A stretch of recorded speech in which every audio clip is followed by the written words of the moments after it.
Joined by Locked On Vols podcast host Eric Cain. Eric, the spring game has come and gone. Spring football is done, unfortunately. But when you look back on the orange and white game, what are your rapid takeaways, your quick thoughts on what we saw on Saturday? Hey, we saw some offense, and that's something we haven't seen here in Knoxville in quite some time. And I didn't expect the pace to be as quick as it was, the tempo as quick as it was, but that's a good thing. And Josh Heupel even says he wants to go faster. I don't know how much faster you can go from that, but it'll be interesting to see. So offensively, being able to get the ball to the playmakers, go out there and score points in a fast manner. I thought Tennessee ran the football well, and of course, it all starts up front with that offensive line. So is it a complete product? Of course it's not. You're only 15 practices in with a brand new staff and a brand new scheme, but offensively, a lot to like. Now, defensively, I'm not going to get on Tim Banks too much right now because he's been dealt a bad hand. You have several, more than a handful of key contributors who you'll be counting on in the fall. Didn't play either this spring or on Saturday. And I think that just like the offense, the more it gets guys healthy and the more it continues to rep in the scheme with Tim Banks. And they kind of figure out exactly what they want to do with the personnel they have. I think that unit will get better. But all in all, I think it was a good showing and a good spring practice for Josh Heupel.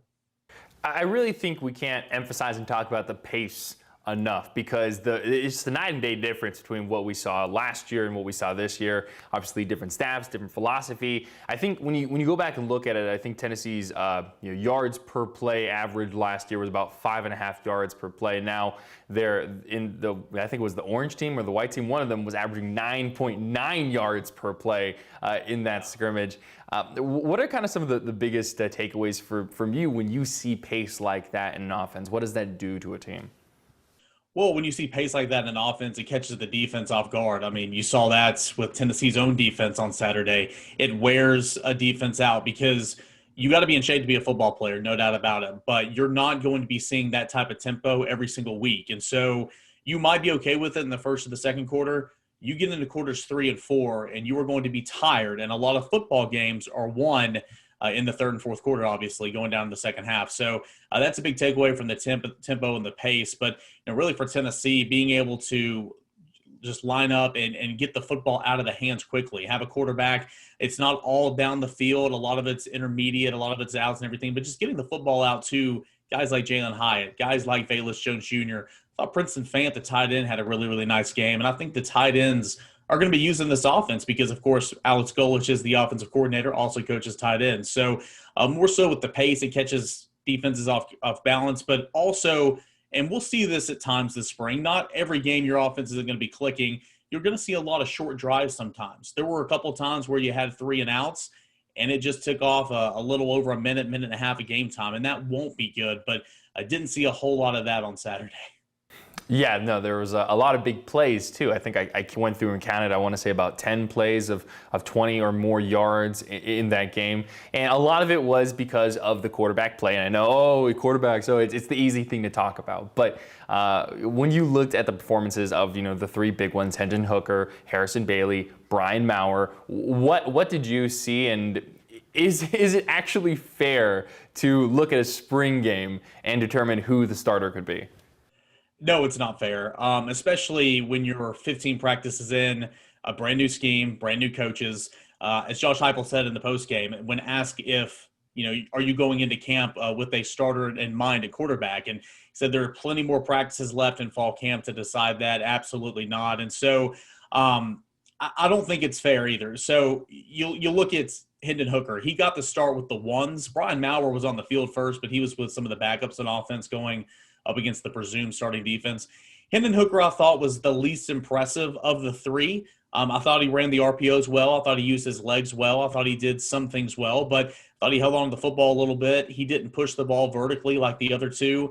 And, of course, the big turnover, the pick 6, and that's something you don't want to see. But everyone's allowed to have a bad day. I think that if you have a bad day in a spring game, that's a whole lot better than against Florida or Georgia. So we'll have to see. But still, everything I'm hearing, and for the most part of what I've seen, I still think Hendon Hooker's been the most consistent of all spring, but we'll have to see how that translates going into fall camp. Harrison Bailey stood out, no doubt about it. He pushed the ball vertically, took what the defense gave him, had a really strong day, and that's good to see for Harrison Bailey. And I thought Brian Maurer was solid. He did a lot of things with his legs, which is good in this offense. He's got a cannon of an arm, but did make a couple of costly penalties that killed a drive there in the red zone late, and you don't want to see that from a quarterback.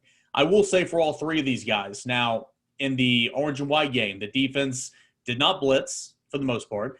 The defense did not disguise coverages. It was very vanilla out there. Not saying these quarterbacks would have duplicated results with a rush in their face. I don't know. But we were not in the other scrimmages this spring when they were doing that. So I think that's a very important thing to remember. It was very vanilla, but still don't want to take away anything from Harrison Bailey. He stole the show, and he played very, very well. With Harrison Bailey especially, I think it's important to be able to take advantage of what is out there in front of you. And he saw mistakes in the defense, and he took advantage of said mistakes in the defense. But I think even from watching the orange and white game, it's very apparent that Tennessee is still looking for the perfect quarterback fit for what Josh Heupel wants to do. It feels like right now a lot of the quarterbacks on the roster, they have some pros, they have some cons. There's not a perfect player in that room right now, so it just takes time. We'll be curious to see what ends up happening come the fall for sure. Now, we talked enough about the quarterbacks. I want you to give me one player, offense or defense, who is not a quarterback, who you thought had the best game. Oh, man, there's so many on offense. Offensively, I'll say, give me Cedric Tillman. He's a guy that's been here for a long time, and he's not one of the first, second, or maybe even third guys you think of at wide receiver, but he's a guy that's consistent. He's big-bodied. I thought he had a nice open practice a couple weeks ago when we were allowed to go and watch that. He made a couple really acrobatic catches, including one that ended the scrimmage there on the final play from Hendon Hooker. So Cedric Tillman's a guy that impressed me on Saturday, and, of course, Jabari Small running the football. Defensively, not a whole lot on that side of the football, to be honest. I'll say, I'm being completely honest with you. I think that Theo Jackson did some things. Trayvon Flowers and Lante Taylor came up, and they were hitting. They were applying some run support, coming up there, playing gaps, coming off the edge. I liked what I saw there.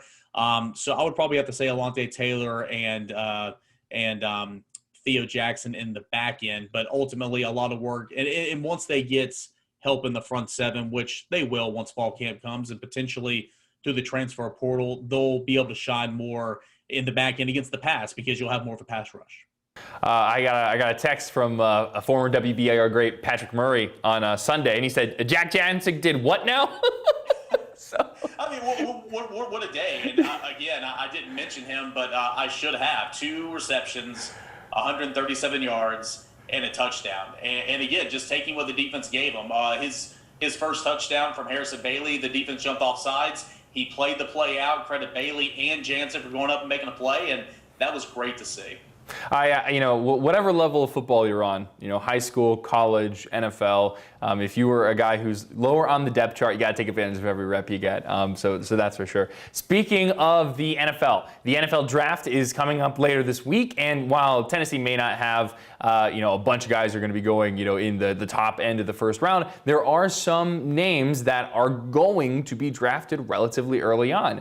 Take me through some of the big names for Tennessee in this year's draft. Yeah, so obviously we'll start with Trey Smith, and I still think Trey Smith is a first-round talent, but because of the inconsistencies at Tennessee, and a lot of that has to do with losing, obviously the medical issues that he has dealt with in the past, NFL scouts, they're looking for reasons not to draft you. And a lot of times just because Trey Smith had to miss some time with a significant medical issue such as blood clots, that's going to turn a lot of these guys off. But Trey Smith, he's a mauler. He's a great pass rusher. He's better against the run as well. He's an interior guy that can bump outside and play some of the tackles, and that's, versatility is going to be great for any offensive lineman. I look for Trey Smith, hoping that he will be a day 2 guy. A lot of mocks have him going sometime in the 3rd round.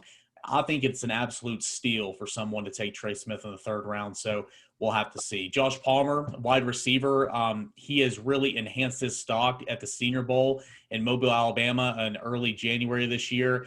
He caught a touchdown in that game. a lot of scouts and a lot of front office personnel for NFL teams were in attendance and said a lot of nice things about him. I think he could be somewhere around that 3 and 4 range. So maybe day 2, early day 3. And then 2 others, Bryce Thompson, who declared for the NFL draft a year early, and Brandon Kennedy. I think those 2 guys are hoping to hear their names called. Regardless, they're going to get an invitation to camp. They'll be on the NFL roster this summer and have an opportunity to make a team. I could see Bryce Thompson maybe making the 6th or the 7th round, and hopefully we'll get Brandon Kennedy drafted as well. So I think 2 will be drafted without a doubt, hoping for 4, and I think that'd be a strong showing for Tennessee, especially coming off a year that was 2020. What's your favorite NFL team? Are you a Titans fan?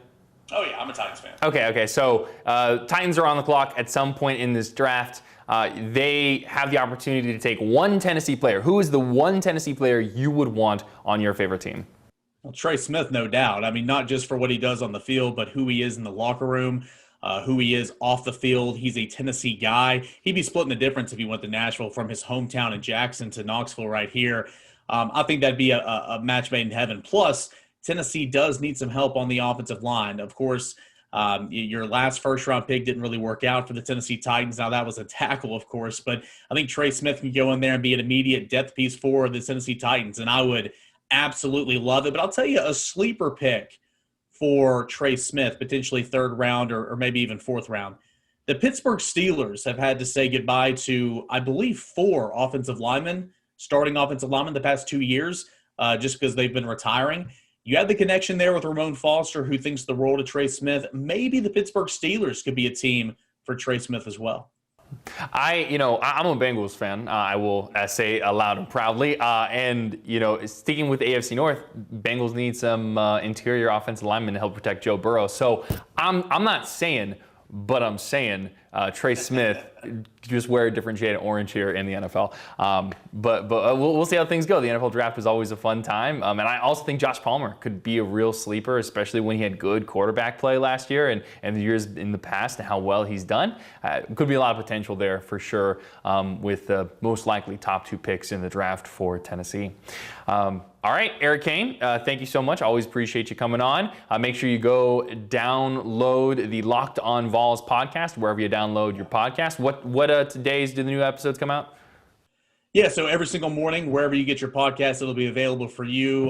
Google Podcasts, Apple Podcasts, Stitcher, the new Odyssey app. Check that out as well. So fall content every single weekday when you get up. All right, awesome. Eric, thank you so much. Appreciate you. Hey, thanks, man.